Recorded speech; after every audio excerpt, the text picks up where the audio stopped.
মৌমাছির মধু সংগ্রহ আর ফুলের পরাগায়ন এক অভিন্ন ছন্দ।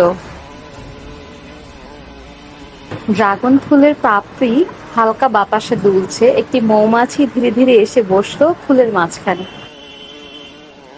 সে খুঁজছে মধু, সেই সঙ্গে অজান্তেই ছড়িয়ে দিচ্ছে পুষ্পরেণু। এভাবেই ফুল থেকে ফুলে ঘটে চলছে পরাগায়ন। এই ছোট্ট শ্রমিকটি না জানলেও তার কাজেই গড়ে তুলছে নতুন জীবন, নতুন ফল।